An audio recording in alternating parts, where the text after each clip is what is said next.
We are especially excited to begin the conference this year with a distinguished guest and good friend from the state of Florida.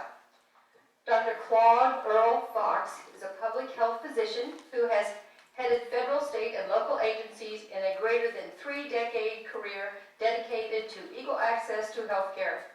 He is currently a professor in the Department of Epidemiology, Public Health at the University of Miami Miller School of Medicine and the founding director of the Florida Public Health Institute. Dr. Fox was one of 6 people, the only one from North America, serving on an international pandemic influenza advisory committee to Roche Labs in Basel, Switzerland. He was previously the first permanent director of the Johns Hopkins Urban Health Institute. Prior to joining Hopkins, Dr. Fox served as the administrator for the Federal Health Resources and Services Administration in the Department of Health and Human Services. That's a lot. While the administrator for HRSA, Dr. Fox also co-chaired development and implementation of the State Child Health Insurance Program. Dr. Fox has been a leader in public health at the federal, state, and local levels. From November 1995 to March 1997, he was Deputy Assistant Secretary of Health in the Department of Health and Human Services, Office of Disease Prevention and Health Promotion. Before that, he served as HHS Regional Health Administrator in Philadelphia, overseeing federal health and human services programs in Pennsylvania, Maryland, Virginia, West Virginia, Delaware, and the District of Columbia.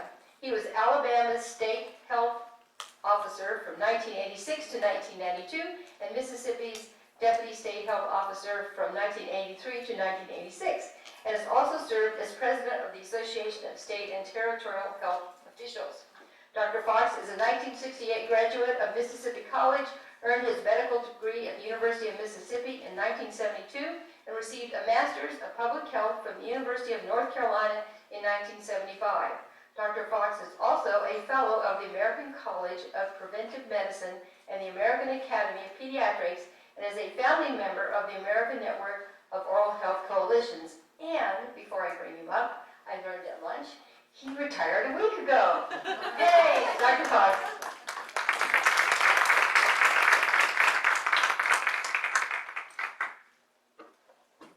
I just decided I'm going to take that part about greater than 30-year career out. I'm not going to do that anymore. It makes me feel tired before I get up here. Well, I really appreciate the chance to come and visit with you today. I want to start out by telling you that I'm not here to tell you anything because in just the short period of time I spent at lunch with a number of the people at our table, sound like Oral Health Kansas has a lot going on, a lot of really good things, and some things I think we could learn from. We're all on a trek together and going to learn from each other, hopefully. I want to say how much I've enjoyed getting to know Tanya and her leadership at the national level with the National Network of Oral Health Coalitions, and really she's played such a key role in that. And like most situations, you know, it's part of it's content, but part of it's having the right person to do the job, and she's certainly the right person to lead that group.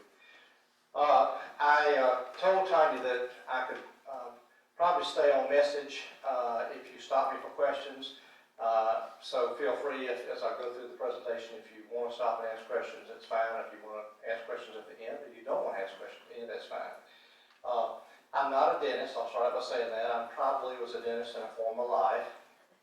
I actually, my mother passed away when I was senior in high school, and my uncle, who was a dentist, actually was asked by her to get me into college. And I started out in pre-dental and found out that all of my friends were in pre-medical. I looked around at them and I said, I'm as smart as they are. I can do pre-medical. So I changed it to pre-medical. But I think the pre-dental somehow just stuck with me because I've always had an interest in oral health. I was involved in it. I was hired the dental director in Mississippi when I was there. We did a lot of oral health in Alabama. And then I think somebody would know, along with HRSA, we made oral health one of the 3 top priorities of the agency.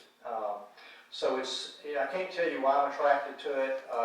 Just that I am, and I think in part because it's such a neglected portion of our healthcare system, and what happens in medical care, I think sometimes pales in significance to what happens or doesn't happen in oral health care. It's an underappreciated problem. It's an underappreciated need among every one of these states. So I wanted to share with you a little bit today of some of what we've done in Florida. And as I said, having just spent a little bit of time here this morning, I don't feel like I can come here in Florida and tell you anything. You really got a lot of good stuff, neat stuff going on. But I did want to tell you a little bit about what we were doing. And then also, I just want to talk about, I have been involved over my short career about leading and being a part of oral health coalitions, both while I was in state government, while I was in federal government, and now on the outside as the head of a nonprofit organization. And I think there are a few principles that I'd like to share with you just about coalitions in general, because the topic that Tanya asked me to speak to was really looking at advocacy at the state level for oral health.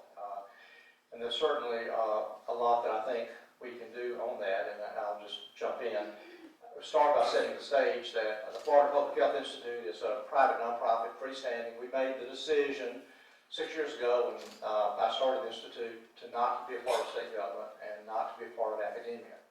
And having worked for the feds for almost 8 years and having worked in academia now for 9, I'm absolutely convinced that academia in some ways has more bureaucracy than government.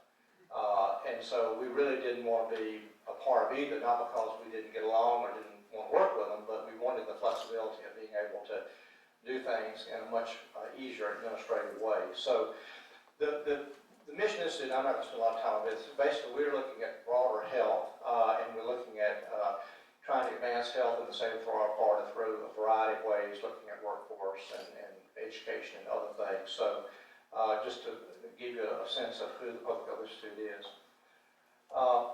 My board member, we have 15 board members that are from all across the state. I have significant of my board members are local health officials. The Secretary of Health of the state of Florida serves on my board.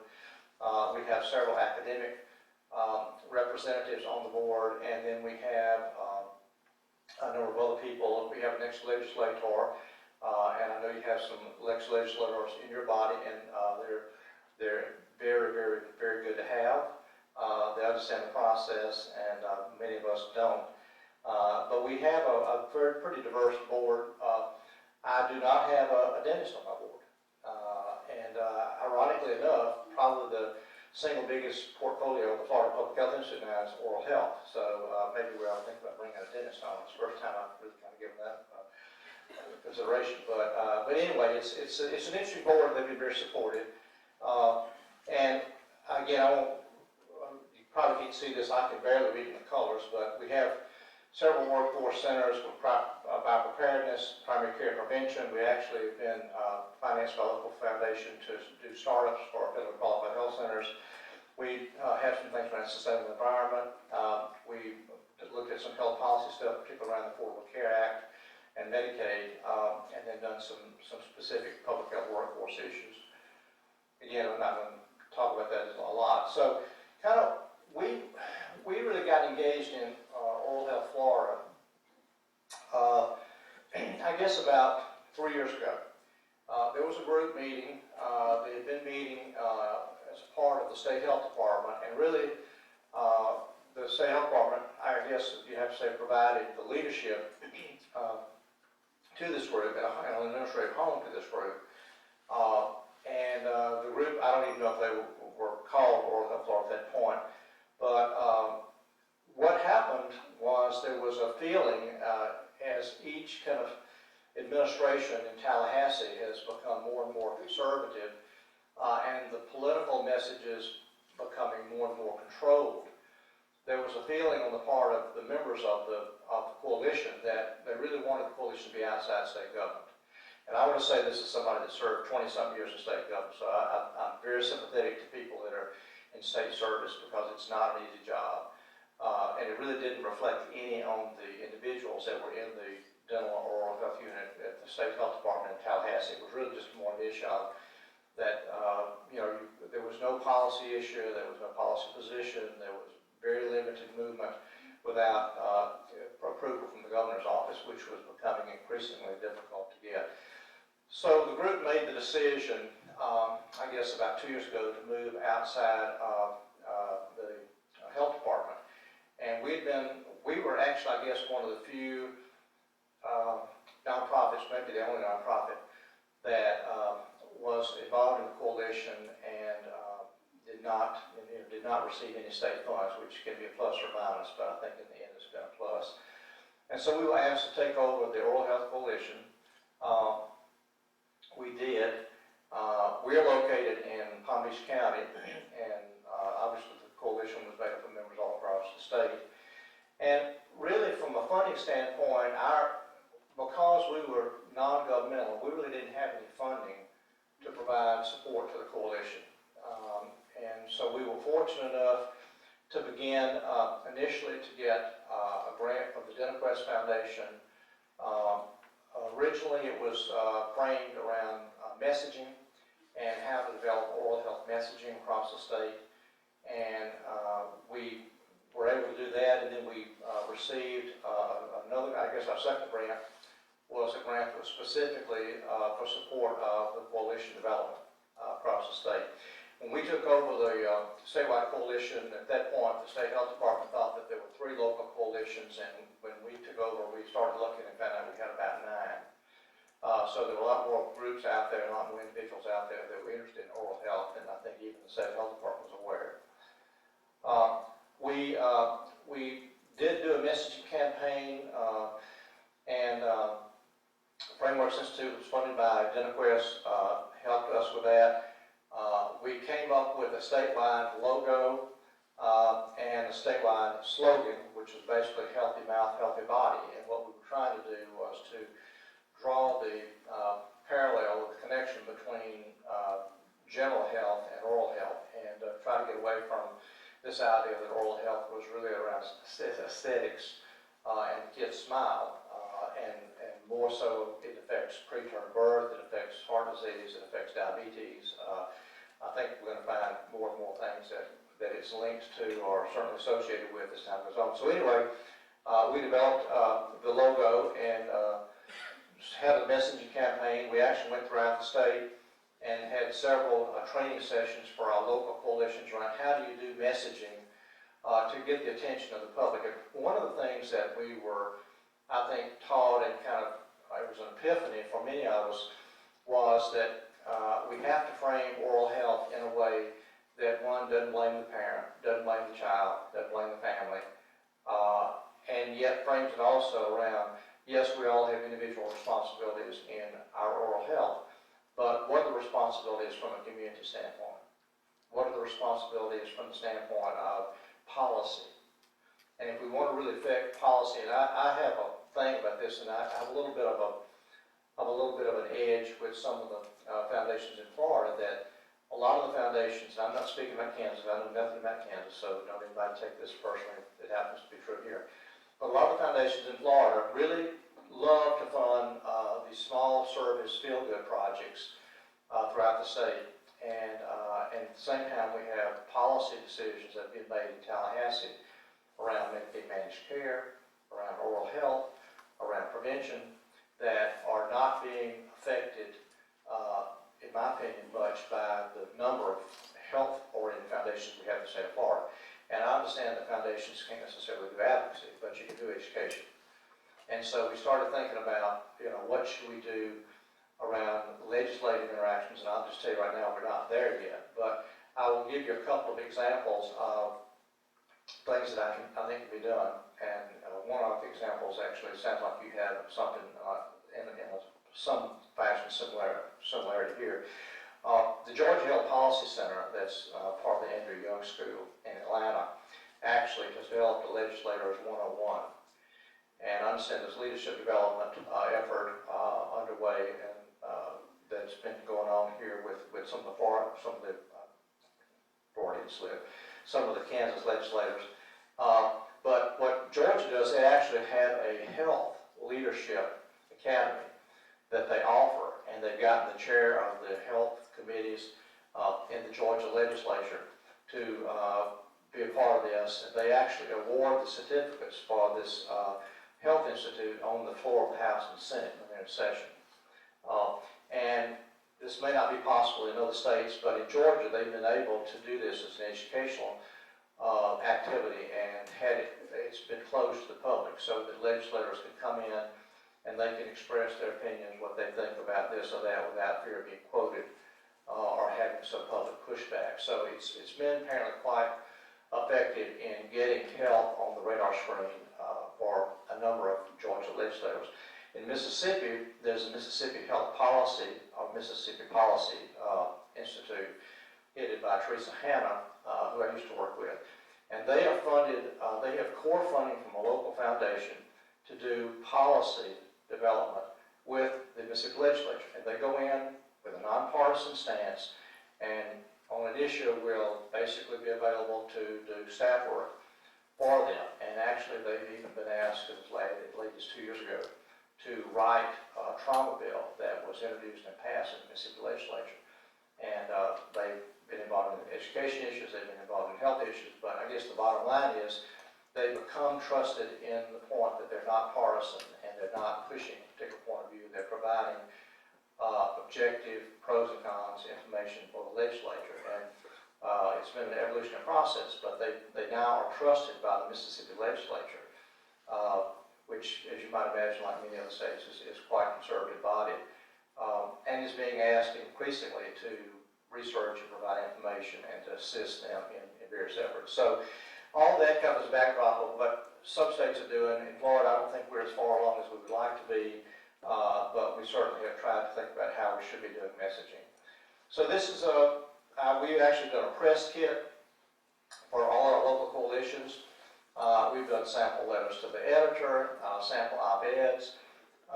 We have all of this up on our website, which, by the way, we also took over the website. The Florida Department of Health gave us the domain names for the website. They had a website, and again, I'm not knocking the staff, because the staff were wonderful to work with, but their website has not been updated in 2 years. And so there really was a need to put some current information out and to try to use it as a communication mechanism with the local coalition. So we basically also developed some 30-odd public service announcements, and I realize it's probably old school to quote Donald Rumsfeld, or old Europe, but we developed 30-some of those, and then these were like 30-second, 60-second oral health messages, and then we had them taped in both Creole and Spanish as well as English. And then we have now we have the PSAs on YouTube, and I haven't got a lot of hits, but we also have the scripts up on our Facebook page, so if a local coalition wants to go in and take the script and we actually had a dental hygiene school that provided their AV department pro bono, and we were able to go in and tape, and so we had 21 schools of dental hygiene in Florida, and so we were encouraging people to take these, put your own logo on it, put your own name on it, have your own local person to go in and do it, but basically you can take these, got a can, and use them and modify them and put them out whether it's a radio station or TV. So this is just one of the things we've done. So Oral Health Florida we really are a broad group of individuals and organizations. You see the logo there again at the bottom. We really have been working hard to try to get it out. I hate this term, but I'm going to use it because I don't know of a better term. We've been working hard to try to get non-dental members of the community. I hate that as I do non-medical. It's kind of like you're not, you're lesser if you're not medical or dental. But we really wanted both the dental community and the other community, the broader part of the community, to be a part. And so we came together, and everybody's agreed to use the logo, use the mantra, and we really are almost like ANOC, Tanya. We're really almost a coalition of the coalitions. We are not incorporated. Now, the Florida Public Health Institute is incorporated, and we are the vehicle for grants, for funding that we then provide to the coalition, but the actual Florida Oral Health Coalition is not incorporated. So we have a pretty thin organization, I guess, as far as administration is concerned. Next slide. So kind of the things we looked at in Florida, again, we looked at oral health literacy, oral health messaging, how do you want to say it. We've looked at encouraging our coalitions. We put out materials from the statewide coalition level that we've encouraged the local coalitions to use with their legislators, with their county commissions, with others within the community. Then we've also used that on the state level. There's been some Hill Days that we've provided information. And then, of course, as part of the national alliance with ANOC and with some of the national alliance with Democrats. We decided our executive committee, we wouldn't call it executive committee because we thought that was elitist. So we call it leadership council, but that's basically what it is. So we have 18 members, we have 13 members. This is basically the head of our statewide coalition. We have 13 members that have voting rights. We have a number that are either consulting, like our Medicaid agency and the Board of Dentistry, and then some that, like the 2 dental schools we have, are represented, but they don't have voting rights. So we have the Association of Fairly Qualified Health Centers is a voting member. The state health department is a voting member. County dental units is a voting member. And then we have a number of other, we have representatives from local coalitions that make up the group. But basically, this is kind of the governing body for our statewide coalition. So we basically have looked at trying to develop a consistent message across the state, and I again would tell you that we are not there yet, but we really want to get this where when anyone talks about healthy mouth, healthy body, they know exactly what we're referring to. And it's been kind of a little bit of a struggle to get all of our local coalitions to start using the state logo and mantra, but I think we're just about there, and we hope that we can develop a campaign that will be similar to what it was done with Got Milk. Y'all remember that one? And so we really wanted something we just keep drilling, and not come up with a different mantra, a different logo, 2 years from now, and 3 years from now, and 5 years from now. So there's something we just kind of drilled in everybody's head, and they knew what it meant. Okay. So I mentioned the toolkit we've done around, ways you can work with your legislators. We've actually put some things up on our website as far as legislative contacts. We've contracted with a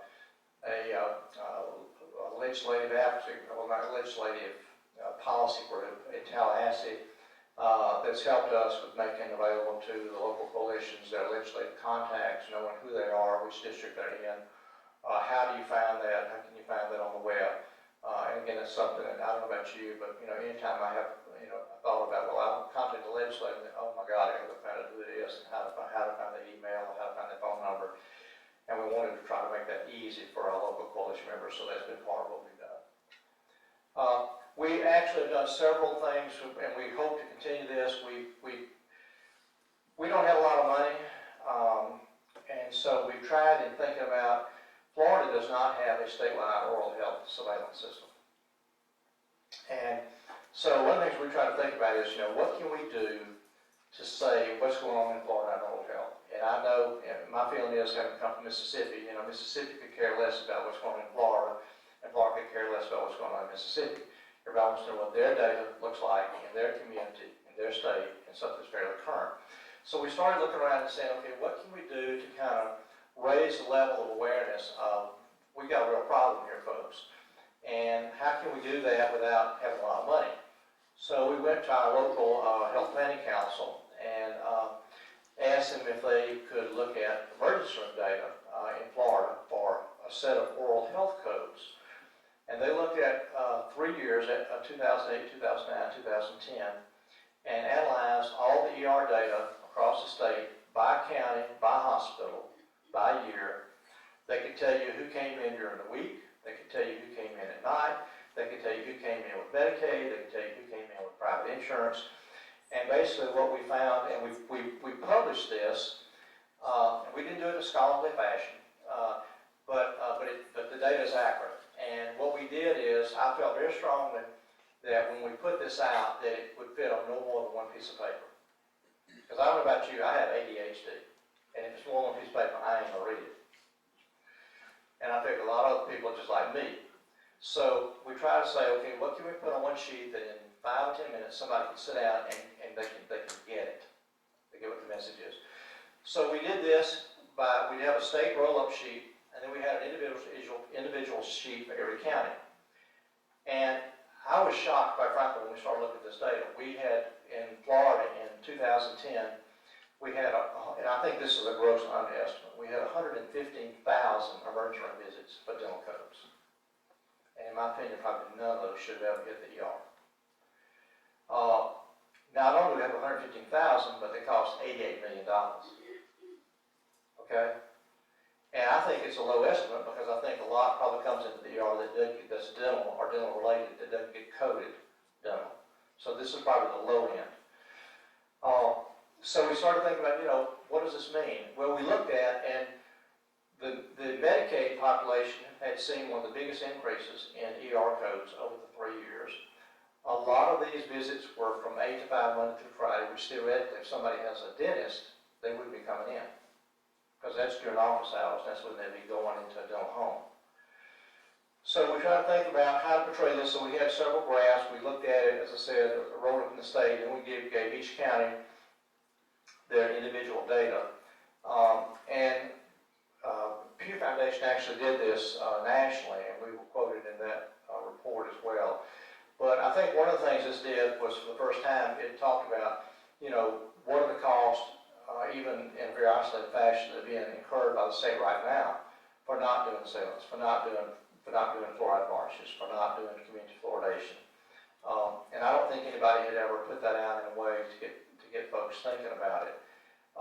So we feel like it was a good first step. The other thing it pointed out, in my opinion, is these are people that basically came in an ER and the state spent $88 million on palliative care. This is not treatment.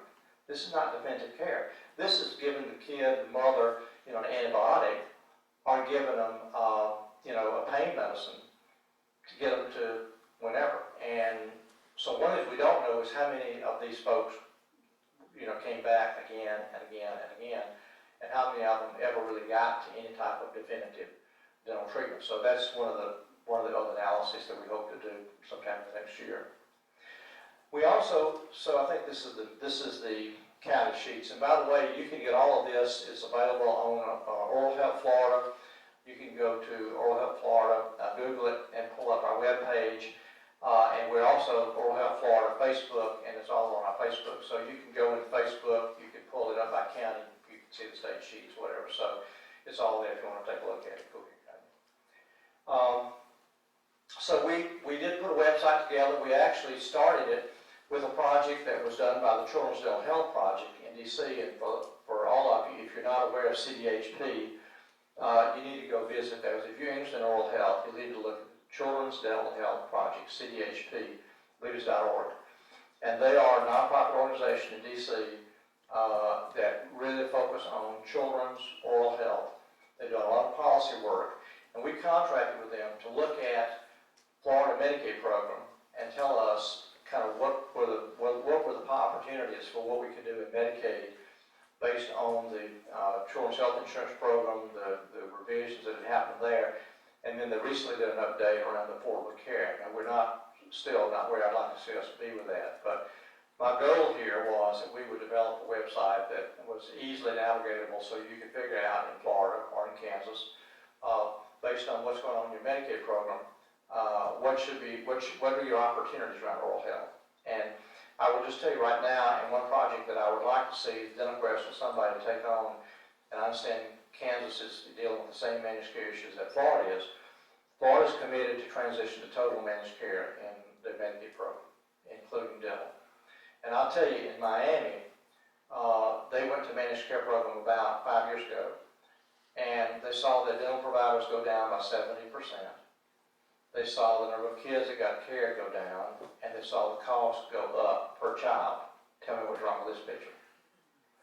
So we're really worried about what's going to happen in Florida as we transition to managed care programs. So one of the things I think needs to be done, an area of analysis, is to find a state or several states that have transitioned to managed care, because in Florida it's not an issue whether or not we're going to transition to managed care. I mean, basically the decision's been made. It's a question of how we're going to do it in a way that we improve quality, try to get a handle on cost, and improve or maintain, at least don't decrease access. And I don't know that we have an answer, and I worry right now that the managed care companies are going to come in, and it's going to be a difficult thing. We have about 50 local county dental units that provide service to Medicaid patients when a lot of private dentists won't take them because of the reimbursement fee. I'm afraid that many of them are going to go down the tubes with the Medicaid program. I think the federally qualified health centers are probably going to be okay, but I worry about everybody else. So we've got a huge problem, I think, looming, or certainly a potential problem looming that I think a lot of states are going to be facing, and I would suggest, just as our coalition, that you get engaged in thinking about looking for models of where there's been a Medicaid managed care transition that works for the state, works for the patients, works for the provider. I refuse to think those things are mutually exclusive, and we ought to be able to find, a way to do Medicaid managed care in a way that, is not destructive. Next slide. So I've already mentioned I'm not electronically very literate. In fact, I don't even often use PowerPoint. You see, Tanya's having to advance it for me. We were lucky about 3 years ago to get a graduate student from Florida International University who was in her MPH program, and she was a dentist from South America who also was a dental hygienist. And she's 20-something years old, and she loves social media, so we said, would you help us develop? So we did a Facebook page, we did Twitter, we got YouTube, and we worked to keep it up to date, which is part of the problem. If you're going to do that, somebody's got to keep it up to date. But basically, we're trying to train everybody to use this, to go to it, to post to it, as a mechanism of trying to communicate and to be away from some of the traditional things we've done from a media standpoint. Next slide. So we also have a map up of our local coalitions. We've identified places where there's an existing coalition. We've identified places where there's a health coalition that has an interest in oral health, but they don't have an oral health coalition. And then we've identified just other communities that are interested in having an oral health coalition. So our goal, and we've actually just gotten a second grant from DentaQuest about 2 months ago to provide technical assistance to local areas that want to develop a coalition, an oral health coalition, and continue to provide support to the coalitions that are out there now. We do have a best practices model on our website, and we showcased those at our statewide meeting about 2 weeks ago. So we're trying to think about what can we do to provide. We have a link to our website where local coalitions can post meetings, things going on, announcements, whatever. We have a number of our local coalitions that have developed their own website, and we have a link, a hot link to the website from our website. So we're trying to do everything we can to keep this woven together. Next slide. We've hosted 2 years running an annual conference in Orlando, and this year, the first morning, which I thought was going to be a little controversial, but actually wasn't, we had what you call mid-level providers or alternate models of care using dental therapists, other things that are going to go kind of beyond the traditional models that are out there now. We have a panel of out-of-state speakers came in and spoke with us about that. We had a panel the second morning on, we picked 6 best practices, and kind of like you do your champions, we picked 6 best practices that local coalitions were doing, things that could be replicated within the state that other people might want to find out about, and that was our second panel. And then we have a number of work groups within the state, and we use that time for them to meet and to kind of plan out what they want to do for the next year as well. So we plan to host the next annual conference in August in Orlando again. So where are we today? As I said, we have 9 coalitions. We're growing. I think probably actually have more than like 13, but 9 that we feel comfortable saying. We're working on an oral health surveillance plan. We have a data, we call data group or data metrics group, that's actually working right now with the universities and with the state to kind of figure out what do we want to do going forward around data collection. I mean, I think, again, if we can't take it down to the county level, if it can't be current, it doesn't mean anything. So we really want to make sure, and as I said, the state, I think, can do more around a statewide surveillance system, but there's a lot of, in my opinion, there's a lot of data out there. We have Special Olympics data, school ceiling program, the health department runs, we have data. We have data from our Medicaid agency, all payers, that's publicly available. One of the things we want to do is look at boomer data. Since I'm a boomer, I was in the first class of boomers, and there are a lot more coming behind me. And I'll tell you, I had an epiphany. I was on an oral health group about 3 years ago, and I got my Medicare card a year ago. And I had an epiphany that all of a sudden I wasn't going to have dental care. And I think we got a whole bunch of folks in this country and in the different states that, one, have had a job, two, they probably have dental coverage, they've had a pretty good income, you know, they still have their teeth, and all of a sudden they're going to be retired. They're going to be minus a job, they're going to be minus dental coverage. New York Times said about 3 months ago that 60% of people that are 55 to 65 have less than $50,000 in their IRAs. Now you can tell me these people are going to be able to buy and pay for dental care? Ain't going to happen. So what's going to happen? So we've got a whole group of folks that I don't think anybody's given a lot of thought to that's going to come along in the next 10 years that is going to be a huge demand on the oral health system. And so one of the things we want to do is to do an analysis, figure out a way to do an analysis in Florida, particularly since we have such a retirement committee. But I think that, you know, despite the fact that we have an issue with the federal budget, and despite the fact that there are a lot of efforts to try to trim or modify Medicare, I think there's going to be political pressure over the next 10, 15 years to add some type of dental benefit under Medicare. And I think, you know, you just watch. I mean, if you saw what happened when us boomers came along, and then all of a sudden the 50s and the 60s and the 70s music, that's all you got on the radio, and, you know, we just like this huge mass moving through the python, you know, and where we go, I mean, it affects whatever. And we're now moving into that retirement age. And it's going to affect, I think, the attitude in this country, I hope, around oral health. So I guess I just say that to say that thinking about advocacy at the state level and local level, I think a lot of opportunities for us with the senior crowd over the next 5, 10, 15 years. So I don't think we've taken much, and as a pediatrician, I'll tell you, you know, we've not given enough attention to this. We've looked at doing an assessment in nursing homes, assisted living facilities, and institutional settings for seniors, and trying to determine what the dental needs are and how does it match up against available resources or assets. And I don't think there's been much of that done. So I think, you know, one possibility would be to really look at, you know, the boomer group and a lot of our opportunities for advocacy and education and policy change in that area. I would say again, we've got to maintain a unified message. We've had some positive things happen in the legislature in Florida around oral health. We've had 2 different years, we've had 2 bills passed. We have an anesthesia bill just passed this past session. In the last session before that, the legislature passed a bill that allowed dental hygienists to go into health access settings and to do sealants without the direct supervision of a dentist. And I will say that there's actually the bill before that allowed them to do varnishes that way. And both of those bills passed with the support of the Florida Dental Association and the Florida Dental Hygiene Association. I want to talk a little bit more just a second about that in my comments generally about coalitions. So we've had some positive legislation. We've got, I think, a number of groups. We're trying to really think about non-dental groups, Head Start, March of Dimes, AARP, groups that we need to be bringing into our coalition. We have some of those. Head Start, head of statewide Head Start, now has a seat on our leadership council. We've got the executive director of the Florida Association of Federally Funded Health Centers, community health centers. But I think we've got to do a lot more around bringing in other. I mean, we've got the dental community for the most part, and we're not there where we need to be because a lot of the local dentists, I think, are not very much engaged in this. But dental is represented.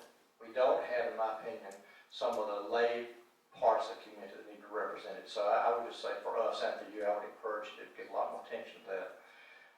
And then I think we're not maximizing prevention. We have the ability to do varnishes and sealants, and we're not. It's very spotty in the schools. We know what's happening. The local school, superintendents pretty much determine their own fate. State has very little control over that. And we're missing the opportunity to do this in school systems where we could get, the hygienists hate me saying this, where we could slab our own varnish and sealants, kind of at will. and get everybody, with a bar and short sealant, and we're not doing it. And, we can do it. Medicaid will pay for it, but we're not doing it. So I think that's something I'm hoping we're going to be able to improve over time. Next slide, Tony. Is that it? So let me just finish up with I think some general principles, and I will tell you that I had the opportunity in the 80s to start a coalition around Medicaid maternity care in Mississippi, and it was a very interesting process because that was a time, most of you are probably too young to remember, when Medicaid was tied to welfare before it changed over to TANF, to the temporary aid to needy families. And in Mississippi, Medicaid was a dirty word. The legislators, even back then, were conservative, and the fact that if you gave somebody Medicaid, you had to give them a welfare check, it was not popular at all. And we started out with a group, and we worked over 3 years and learned a lot of lessons. We won. We actually ended up getting a bill passed in the 3rd year. We started with 2 individuals and we ended up with 48 groups.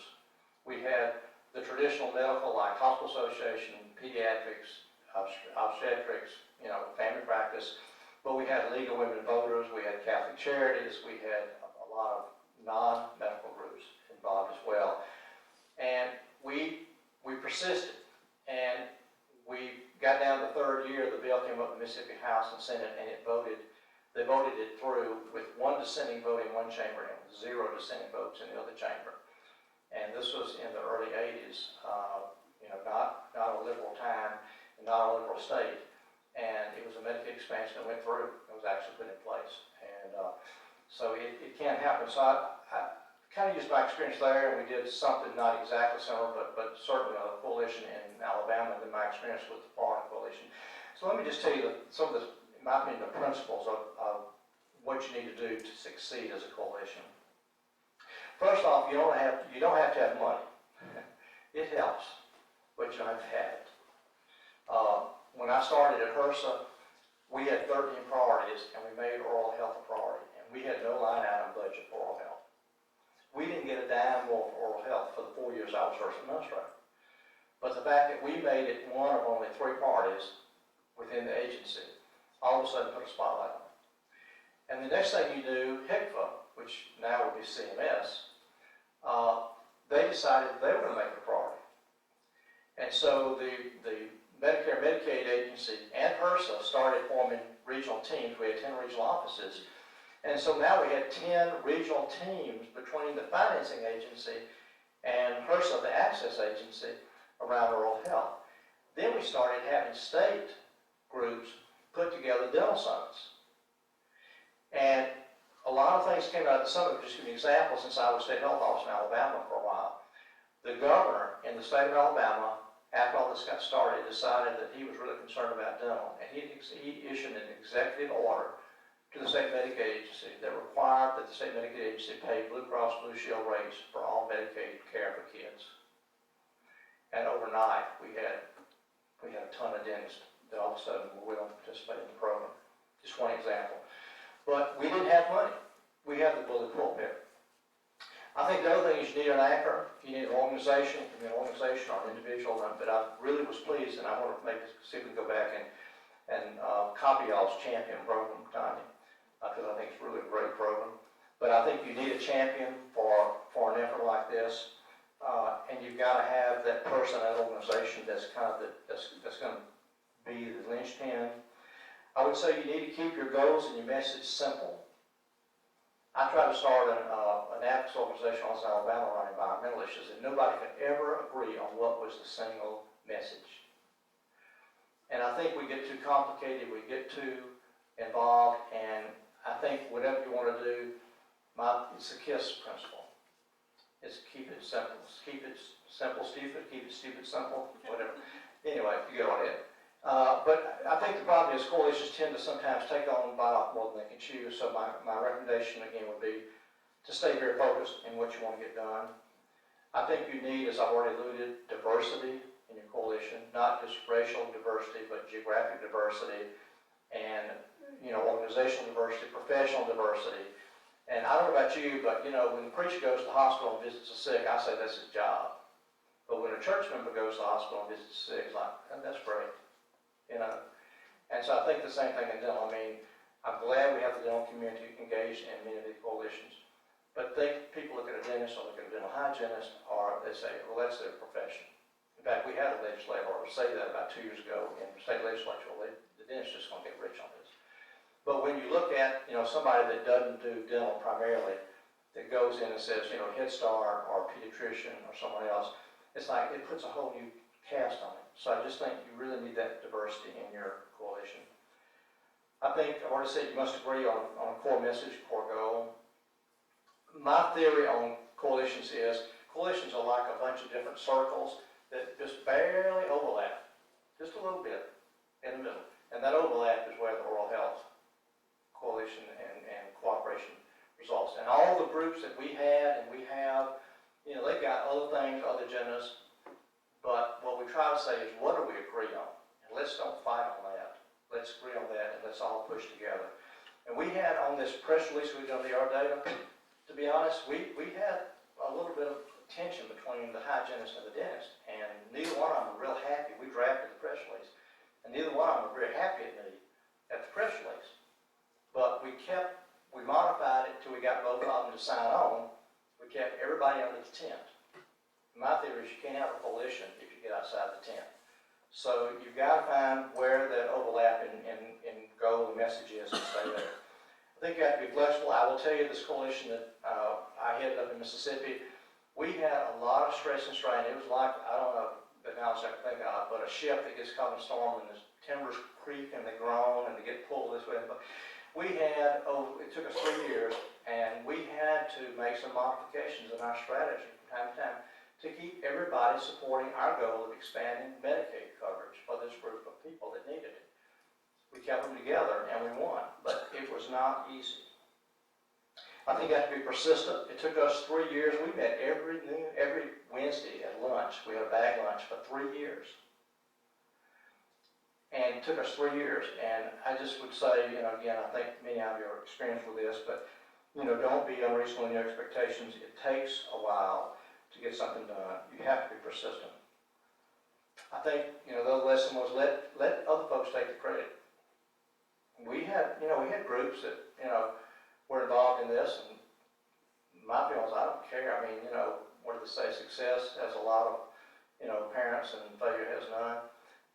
So if people are part of an effort that works, you know, let them take credit. I think that really does make a difference. I think your enemies may end up being your friends. You know, we started out one of these efforts with a group that had been very adversarial to the public health department, and we brought them in and listened to them, and it ended up that they ended up being one of our best advocates. It took a little while for them to trust us, but once they did, it really was a key factor in success. And then I think the last thing, and y'all know this, every state community is different. I mean, I did this in Mississippi, and then went to Alabama, and it didn't work the same way. And then we went to Florida, and it didn't work the same way. So every community, there's no cookie cutter on how to be successful in a coalition and how to be successful in advocating for what you want to do. So I think, you know, you have to tweak it for your own situation, but I think the same principles do apply. You know, the advantages to having the head of a coalition within a state agency, it's infrastructure is there, resources are there, data is there, often credibility is there. The disadvantages are the political dangers of being able to speak your mind, and some places you can and some places you can't. I think some of the disadvantages, and again, like I said, I've been part of state government for 20 years, is organizational inertia. The nonprofit entities, as I said, I've been on both sides of the fence, maybe more flexible. Politics is less concerned. My 15 board members could care less what the government thinks.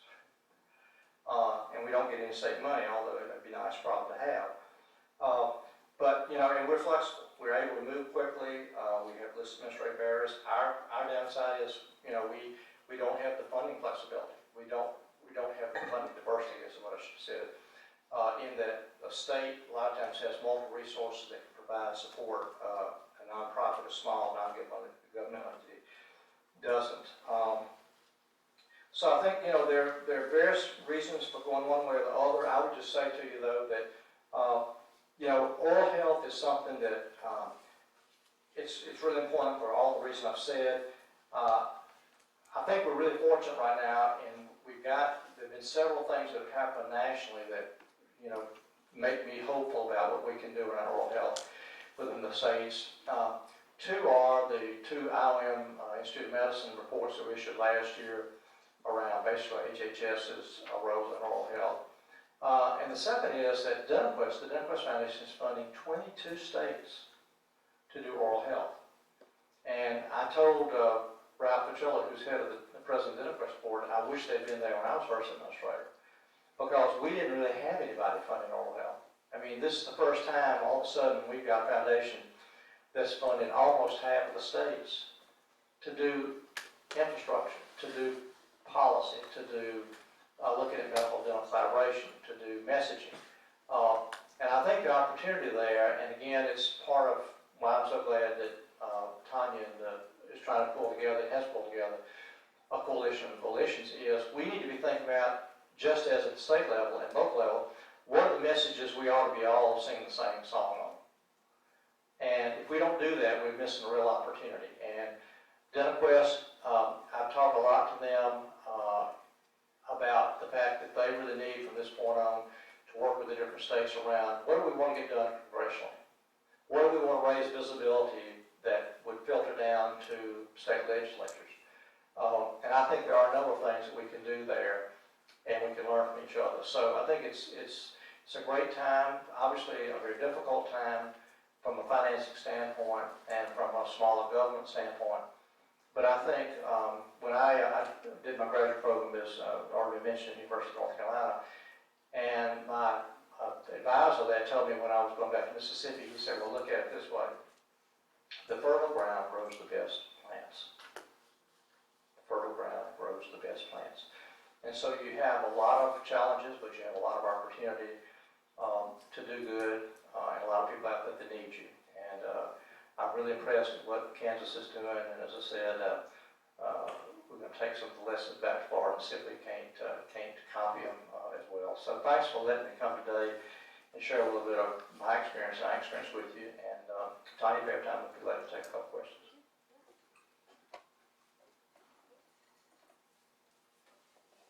Any questions? Y'all gonna let me off easy?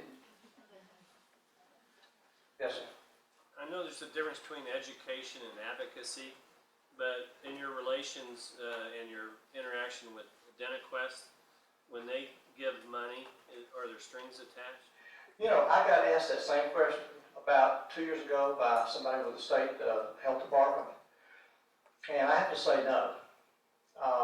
We've been very, and to be honest, I have not been that complimentary about what I think might happen with managed care as it evolves in Florida. And the DentaQuest is one of the two for-profit companies that got the Medicaid contract in Florida. And, I've said what I want to say about that, and nobody's ever, I've never gotten any pushback. And we've never, we now, let's see, we've had 2 messaging grants from them. We're on our second coalition building grant from them, and then we've got a 2014 planning grant from them. And so it's 5 grants, and we've never, ever had any pressure from them to do anything. And I've been real pleased with that, and I'm glad, because when we first to go to the coalition, I think there was some concern on the part of the state health department that would be what would happen. But it's not transpired. And I mean, we have a very small staff, so and my deputy and I talk every day, and if it didn't happen, I would know it. We've got no pressure. They've been very good. I mean, they obviously have they have a profit side, they have a not-for-profit side, they now have an institute. But we've gotten absolutely no pressure, even implied anything from them about what they want to see happen in Florida. I think they've been pretty about as impartial as they can possibly be. Yes, ma'am. I believe I heard you say that the Medicaid managed care was rolled out or was in Miami first. How was it rolled out across the state, in pilots? It has not it's in the process. Actually, what happened was the legislature made the decision last session that they wanted to go Medicaid managed care, medical and dental. We have, I think, one dentist now in the Florida legislature. And from what I understand, the Florida Dental Association got very nervous about what was going to happen around the Medicaid managed care project. And they actually got the agency, they put a hold on it. So it's not been rolled out. There's been a lot of, I think, discussion in the interim, and they're hoping to come back and be able to agree on a way to roll it out this next session, but it has not been rolled out. It got delayed because of the high anxiety on the part, particularly the Dental Association. So again, I don't know what the best way to do that is, but one of the things that I'm hoping the managed care companies will do, I mean, we did a project about, 2 years ago with a local pediatrician doing fluoride varnish in the office with a hygienist. And Medicaid will pay for that. They pay $27 4 times a year for a certain age group to do varnishes. And we showed that the pediatrician's office could easily do a program and have it make money, or at the very least pay for itself.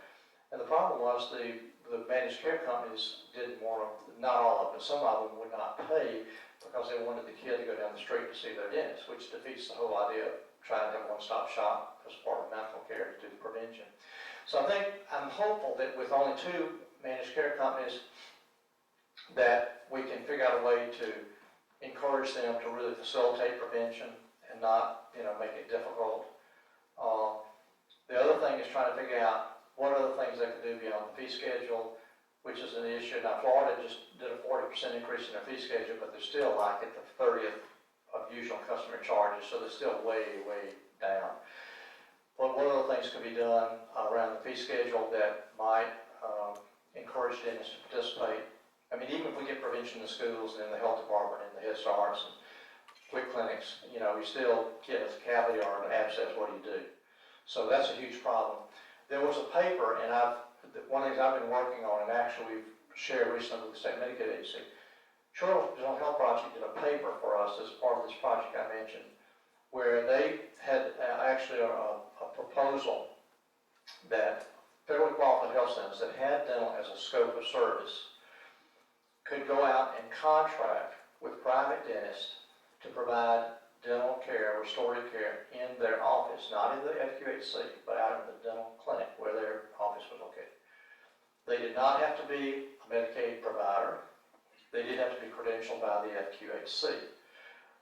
The FQHC could pay up to usual and customary charges, which in Florida would be a lot more than they get paid now. So they could pay a good bit more. Dentists didn't have to be signed as a Medicaid provider. The FQHC billed the Medicaid agency, not the dentist. So it was between the Medicaid agency, the FQHC, the dentist had to negotiate whatever rate they were going to have.